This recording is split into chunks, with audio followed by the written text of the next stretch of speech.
we've seen that the National Prosecuting Authority's Investigative Directorate, Hamani Krunier, says that they're ready to start prosecuting high-profile Bosasa-related cases. The number of allegations involving Bosasa were made during the Commission of Inquiry into state capture. And these included allegations of corruption, money laundering and bribery involving high-profile politicians, ranking police officials and business people. Now, Krunier told Parliament's Portfolio Committee on Justice and Correctional Services that her department is hard at work, with the NPA spokesperson saying that state lawyers are working to make sure the cases are airtight before heading to court. Joining us to discuss this is Head of Legal Investigations at Corruption Watch, Mr. Karam Singh.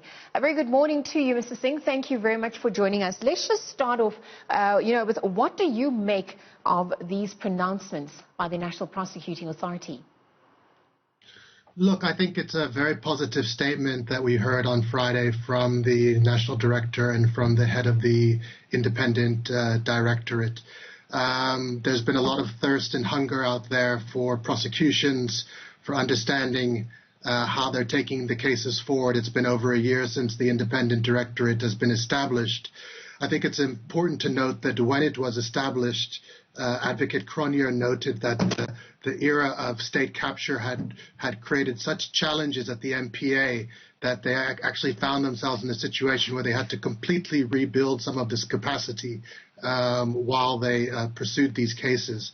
So, the idea of trying to fly the plane while building it was the metaphor that she used. So it's good to see this announcement. It's good to see that prosecutions are on the cards.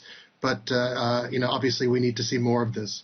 Just looking at the impact that this case and even these investigations is going to have on the overall political landscape in South Africa. I mean, there are quite a few high-profile politicians implicated, as I mentioned in my introduction.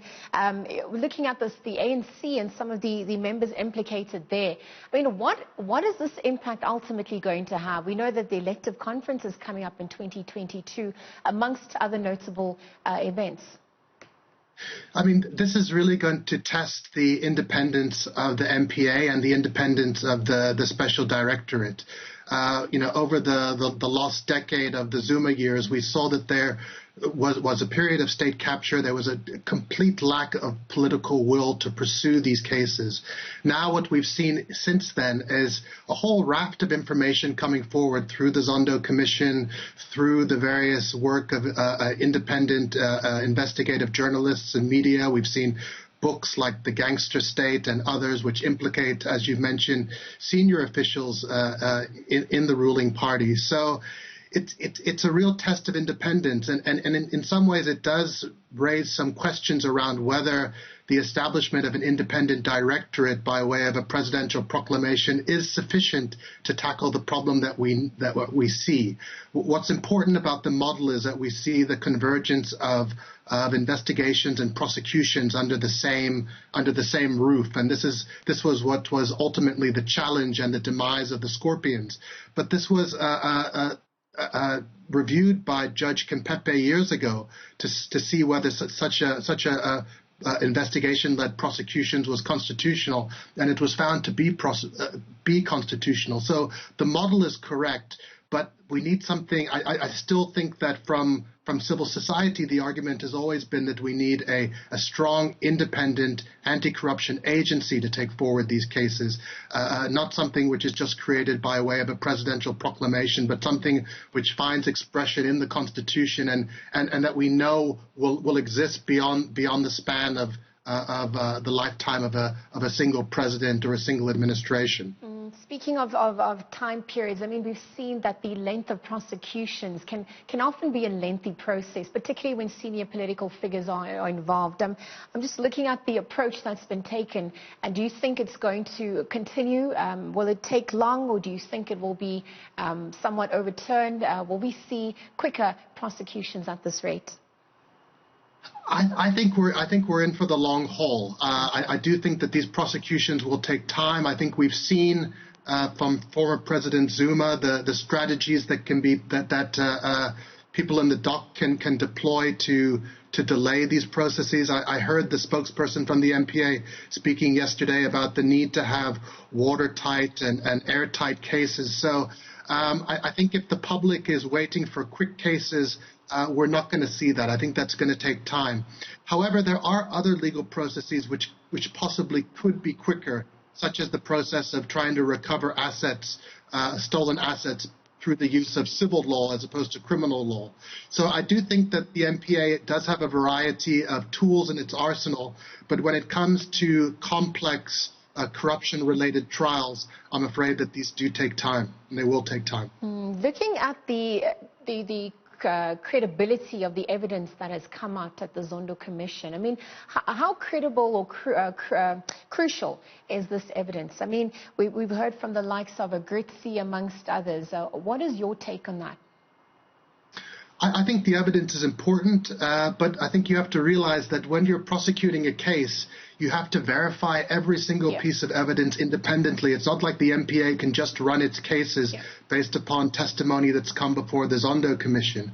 I think what we've seen in previous trials, in the trial of former National Commissioner Jackie Salebi, was the use of state witnesses. So it's possible that we could see plea deals with some of the key people that hold information, which could then make these cases go a bit quicker. But the process of doing a proper forensic investigation with evidence which can withhold the scrutiny of a criminal trial is something which the NPA has to do independently. And you know, while the information coming out of Zondo can help them, they can't rely upon that information exclusively.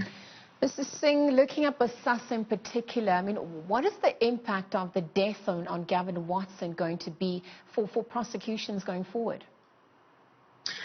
Well, I think that remains to be seen. You know, Mr. Watson was effectively the kingpin. He was the one who had all the information. But what came through from Mr. Agritzi's testimony were that there were others involved in this. And I think from the side of Corruption Watch and the side of society, I think what we want to know is who was on the other side of these deals? Who are the officials from the Department of Correctional Services that the NPA is prepared to charge and prosecute? Because it's really the state officials, besides the officials at Bosasa, that we want to see prosecuted and see held accountable for irregularities. And I think it's also important to note that the allegations relating to Bosasa were presented to the president going back to 2009. 2010 when the SIU completed their investigation. So yes, Mr. Watson's death I think is significant, obviously, in terms of the manner that the fact that he won't be held accountable for his wrongdoing.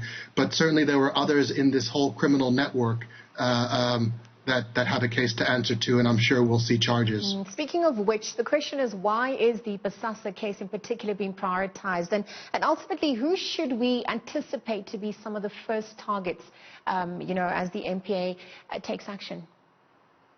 Well, I mean, I think based upon what the NPA have shared with us, the focus has been on the criminal justice sector. So it's been primarily on officials within the police.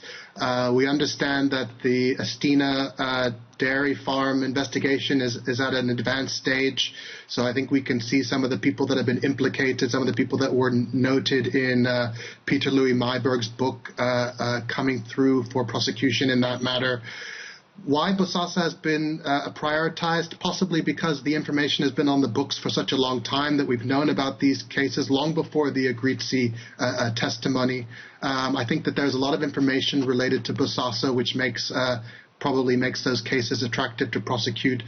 But I mean, I think while there has been the disclosures from the NPA and the information before the Portfolio Committee has been useful for us, I think we have to understand that a lot of their work and a lot of the investigations which happen don't take place in an open and transparent way, because it would be difficult to do that and have effective investigations. So it's difficult for us to speculate really beyond what the NPA has shared with us in terms of what the priority investigations will be. And as you mentioned, it remains that it's just speculative at this point. That is where we're going to leave the conversation. Head of Legal and Investigations at Corruption Watch, Mr. Karam Singh.